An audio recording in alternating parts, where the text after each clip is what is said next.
எடப்பாடி பழனிசாமி தலைமையிலான அதிமுக உண்மையான அதிமுக இல்லைன்னு சொல்லி தேர்தல் ஆணையத்தில் சொல்லியிருக்கீங்க. எந்த அடிப்படையில் அதை சொல்லியிருக்கீங்க?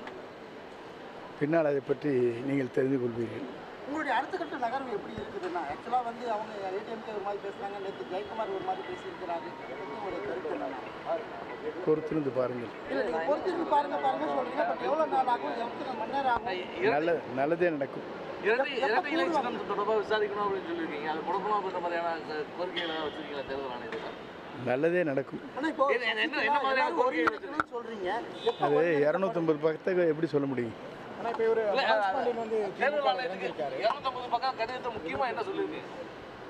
நல்ல வேல்யூபிள் பாயிண்ட்டாக இருக்குது. அது சீக்கிரம் அதை சொல்லக்கூடாது. தேர்தல் ஆணையத்துக்கு கொடுத்த இதெல்லாம் நம்ம சொன்னோம்னா உங்களுக்கு தெரியும், விதிகள் இருக்குது.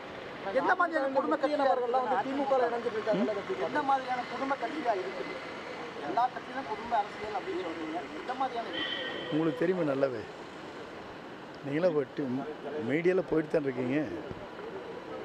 என்ன நடக்குது உங்களுக்கு தெரியுதா இல்லையா? நான் சொல்ல தேவையில்லை. பின்னணியிலிருந்து பாஜக இயக்குது அப்படின்ற மாதிரியான ஒரு வார்த்தை கருத்து. நான் கிட்டத்தட்ட 53 ஆண்டுகள் இருக்கிறேன். என்னை யாரும் இயக்க முடியாது தனிப்பட்ட முறையில். நீங்கள் ஒரு மூத்த அரசியல்வாதி, எல்லாத்துக்குமே உங்களுக்கு தெரியும். உங்களை மட்டும் நீக்கிறது எப்படி பார்க்குறீங்க? அவர்கிட்ட கேட்க வேண்டிய கேள்வி. நேற்று மனோஜ் பாண்டியன் அதிமுகவுடைய ஒரு எம்எல்ஏ அவரும் வந்து திமுக போய் இணைஞ்சிருக்காரு. இது எப்படி பார்க்குறது? அவருடைய விருப்பம். எல்லாம் நன்மைக்குன்னு சொல்லி கருத்து தெரிவிச்சிருக்காரு.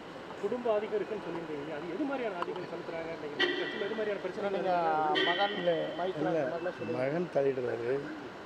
அவரோட மைத்தினர் உங்களுக்கு தெரியல, டிவிலாம் வந்துட்டுருக்காரு. அந்த தொகுதிக்குள்ளே மாவட்டத்தில் பண்ணுறாரு.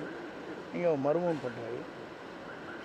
இப்போ நீங்கள் பார்த்தீங்கன்னா உங்களுக்கு தெரியும் அவருடைய எங்கெங்கே இயக்குறாங்கிறது வந்து நீங்கள் மீடியாவில் இருக்கிறீங்க தெரியாதல்ல. அதுதான் அதை பற்றி சொன்னேன். அது எதனால் எப்படி கட்சியில் எப்படி எது மாதிரியான பிரச்சனைகள் உருவாக்கி மூத்த நிர்வாகிகளுக்கு அது இடையூறாக இருக்குது. அதிமுக முக்கிய தலைவர்கள் ஒவ்வொருத்தராக போய் திமுக இணைஞ்சிக்கிட்டு இருக்கப்போ அதிமுக கரைச்சிக்கிட்டே வருதுன்னு பார்க்கலாமா? எப்படி போகிறது? அதை நீங்கள் தான் முடிவு செய்ய வேண்டும். ஆனால் இதுவரைக்கும் அங்கே அதிமுக எடப்பாடி பழனிசாமி அணியில் இருந்தவங்க யாராவது உங்க கூட பேசியிருக்காங்களா?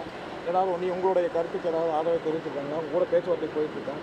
யார் பேசுகிறார் என்பது அவர்களுக்கு எனக்கு மட்டும்தான் தெரியும். உடனுக்குடன் செய்திகளை தெரிந்து கொள்ள சன் நியூஸ் பெல் ஐகானை கிளிக் பண்ணுங்க.